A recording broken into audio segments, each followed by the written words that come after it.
네, 사건의 이면을 들여다보고 깊이 있게 파헤쳐보는 시간입니다. 추적 20분. 오늘도 두 분 나와 계십니다. 먼저 박지훈 변호사님. 네, 안녕하세요. 박지훈입니다. 그리고 한겨레 신문 김한 기자님. 안녕하세요. 네, 안녕하세요. 좀 전에 정현주 사장님 네. 출연했잖아요. 오랜만에 뵙네요. 네. 마지막에 제가 말씀을 잘 못 끊었어요. 왜냐하면 하신 말씀이 너무 많으신 것 같더라고요. 끊으면 안 됩니다. 네, 한국 언론에 대해서 기본을 좀 지켜라 이런 말씀을 좀 충분히 들었어야 되는데 시간이 없어서 기본만 좀 지키면 좋겠어요. 기본만 청취자 여러분들께 팩트 체크. 죄송한 말씀 드리겠습니다. 옛날 제가 사장 시절에 제가 직원이었거든요. 아, 그래요? 그래갖고 함부로 못 끊었던 것 같은 느낌이. 오랜만에 얼굴 뵈서 저도 반가웠습니다. 사장님.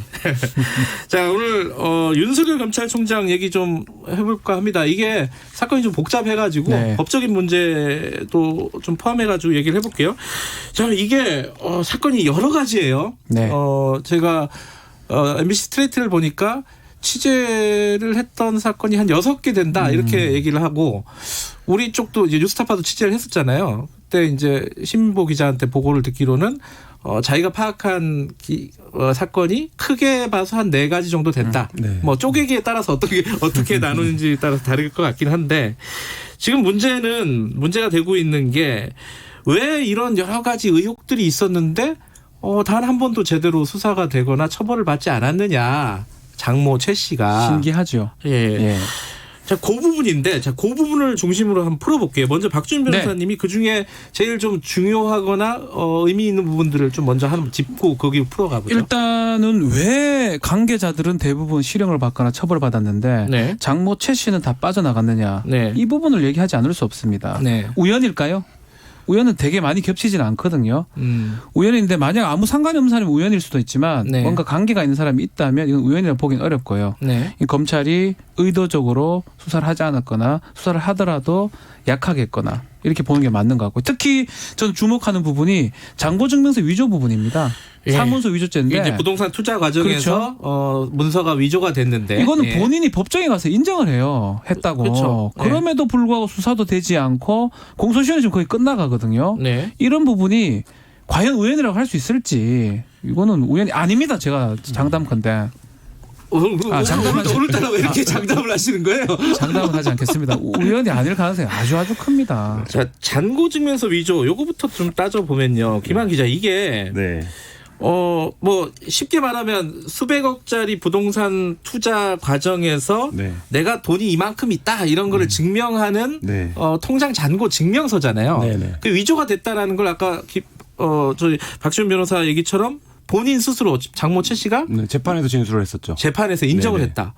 근데 왜 처벌이 안 된 거예요? 이거는? 그러니까 뭐 신기한 일이라고 했는데 저는 굉장히 좀 이게 미스터리한 일이라고 보는데요. 같은 얘기잖아요, 그게. 그러니까 이게 신기를 넘어서는 일입니다. 사실 그 보면. 예. 왜냐면 저희도 이 제보를 받고 저도 한 몇 개월 전에 여러 언론사 취재를 취재를 했어요. 했었었는데 예. 이게 이제 이런 거죠. 땅이 나옵니다. 이 땅이 나오는데 한 40억 정도에 구매를 할 수 있는데 실제 이걸 우리가 절차가 끝나고 팔면 한 150억 정도 시가가 지금 네. 그때 공시지가가 한 120억 정도 됐던 땅이었으니까 네. 경매로 이제 이걸 사자라고 해서 안 씨와 그 윤석열 총장의 장모가 같이 투자를 들어갑니다. 같이 투자를 들어가는데 네. 이 둘이 잘 알던 사이가 아니었어요. 그러니까 중간에 이 둘을 매개해 준 사람이 있습니다. 근데 그래서 서로 잘 모르는 상태에서 정말 저 사람이 돈이 있나?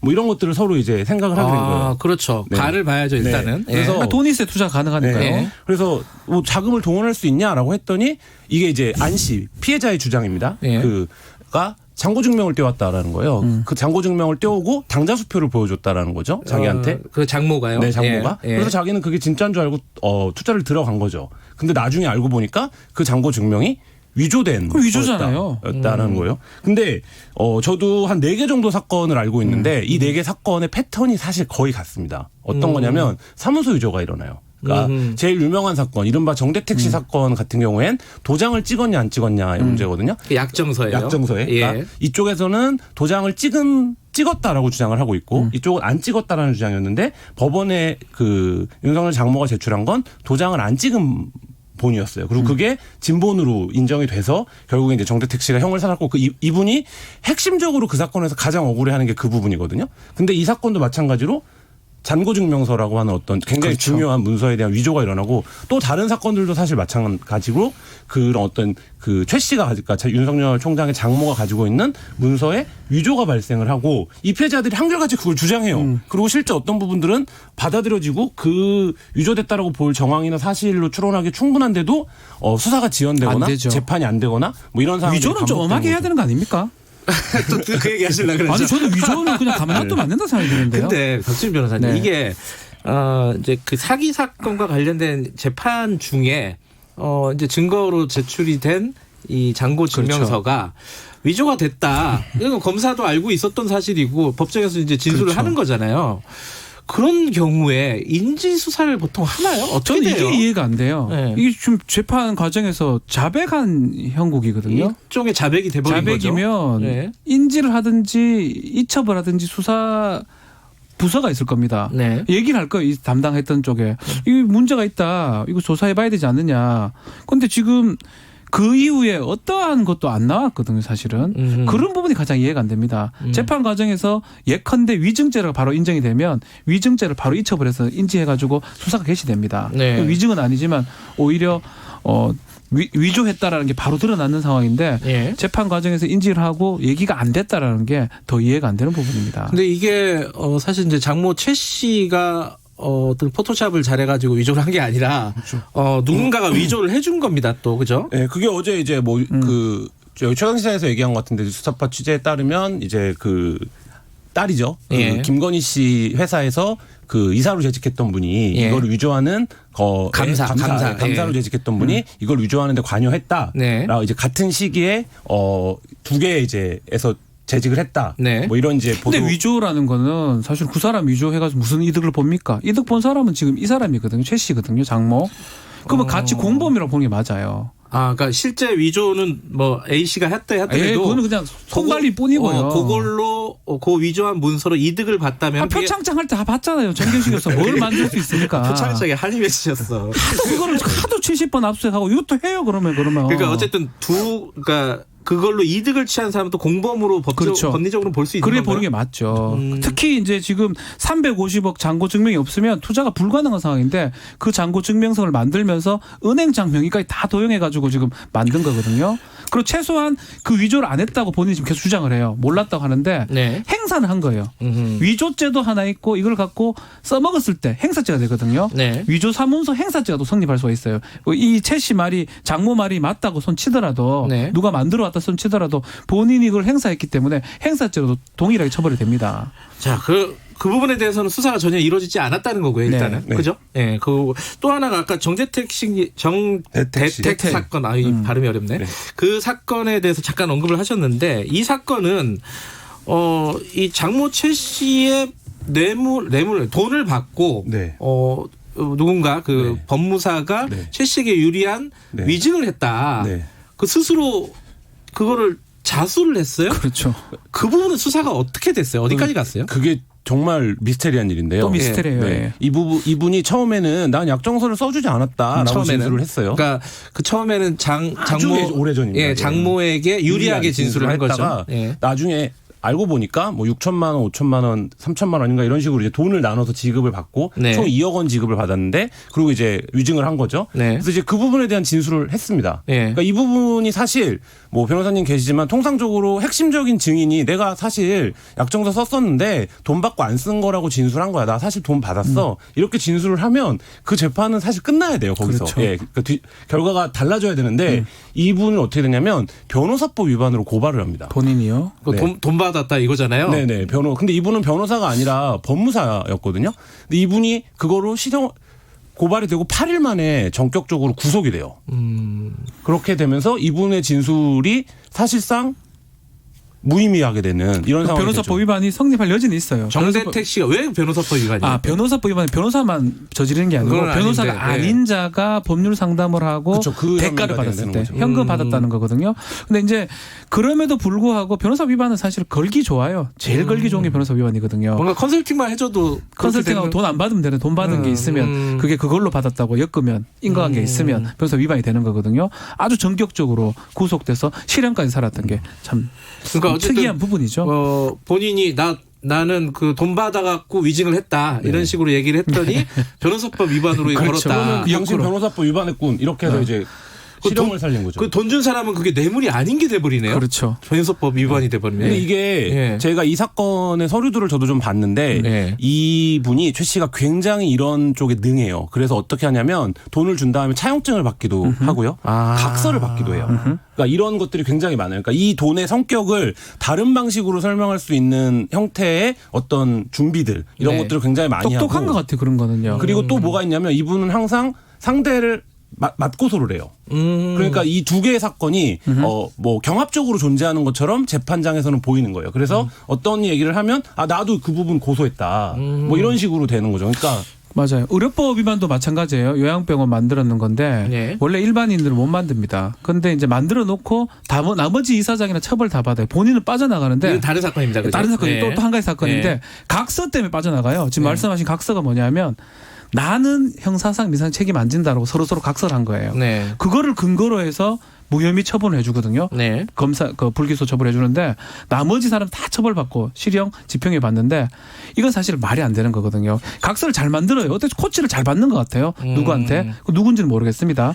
각서가 효력이 있는 게 뭐냐 하면 자기들끼리 효력이 예컨대 이런 거예요. 김한 기자는 저랑 절도를 하기로 해놓고 절도는 네 혼자 한 거다. 난 아니야. 둘이 각서하면 절도 아닙니까? 하면서 각종 공범이 되는 거거든요. 의료법 위반은 투자를 하면서 바로 성립을 해버려요. 그런 각서를 둘이 쓰든지 100만 장 써도 소용이 없는 건데 이상하게 검찰이 그걸 이해 못하고 그 각서를 보고 무혐의 처분했다. 이것도 미스터리한 부분입니다. 몇 가지 좀 궁금한 게 있는데, 그러니까 아까 그 변호사법 위반으로 처벌을 받은 그 법무사가 자기는 뇌물을 받고 위증을 했다. 그렇죠. 이렇게 이제 자수를 하잖아요. 돈을 받고 실형을 살고 나와서 또 자수를 해요. 변호사법 위반이 아니라 위증이다 나는 이렇게 다시 자수를 하는데 이럴 경우에 검찰에서 그 건으로 이미 처벌을 받지 않았느냐. 그래서 수사를 안 했을 수도 있는 거 아니에요? 제가 보수적으로 말씀을 드리는 거예요.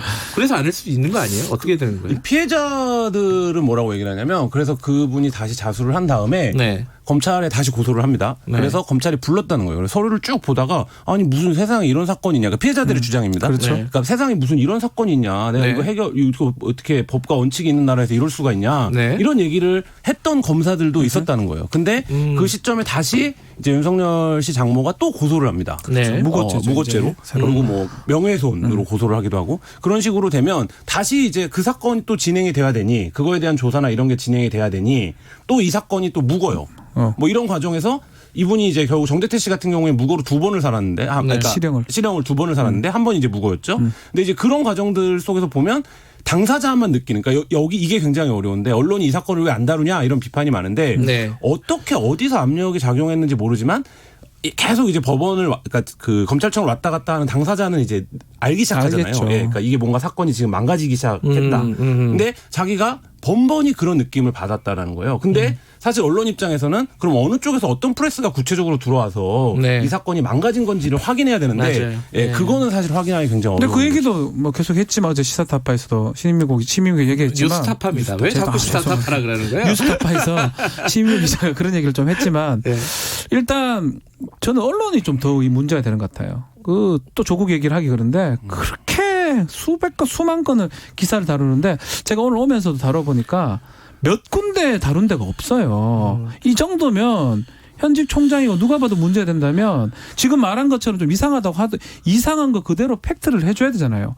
언론이 검찰 얘기는 그대로 많이 쓰는 사람들이 이거는 또 뺀다는 것 자체가 저는 뭐 한겨레한테도 얘기하고 싶고 검찰의 수사가 지금 시작이 됐잖아요. 근데 어떻게 어느 정도 수준까지 간 거예요 지금? 그 부분도 뭐 수사를 지켜봐야겠지만 그 사건도 사실 꽤 됐거든요. 그렇죠. 그러니까 그 의정부지법에 있었던 사건도 그 사건도 뭐 자세하게 말씀드리면 복잡하지만 굉장히 기가 막힌 사건이에요. 그러니까 그 사건에도 마찬가지로 윤석열 장모가 등장하면서 피해자는 사문서가 위조됐다고 주장한 주주명 패턴이 똑같군요. 주주명부에서 주주명부가 위조된 주주명부를 통해서 주총과 이사회가 개최했다 이렇게 주장하고 있거든요. 그리고 실제 이제 그 부분에서 제 원본 대조필이나 이런 부분들을 이미 다 제출을 했어요.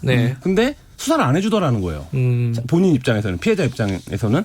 그래서 이제 그 사건이 묵혀있는 사건이 지금 이제 하나 수사가 개시가 됐고 그 잔고증명서 같은 경우도 지금 공소시효가 얼마 안 남았는데 이 부분도 사실 지금 수사 개시를 하더라도 공소시효를 맞추기는 현실적으로 좀 불가능해 보이는 이런 상황.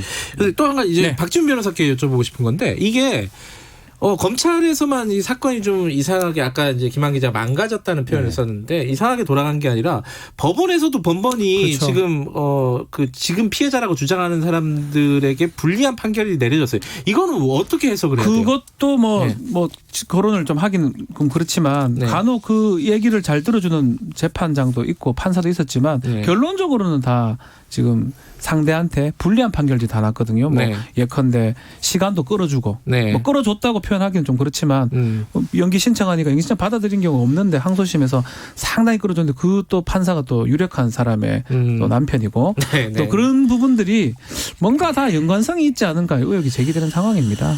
알겠습니다. 이게 뭐 한 20분 동안 간단하게 얘기해도 끝이 훑어봤습니다. 없고요. 예. 하여튼 언론 좀 달아주세요. 좀 이런 거 취재해야지 뭘 취재합니까? 취재하고 있다잖아요, 김한 기자가. 뭐 뉴스타파 혼자서 이 난리를 치는데 좀 해요. 뭐 합니까? 알겠습니다. 갑자기 쑥스러워지네요. 여기 빨리 마쳐야겠습니다. 네. 고맙습니다. 네, 감사합니다. 자, 김한 기자와 박지훈 변호사였습니다. 지금 시각은 8시 46분입니다.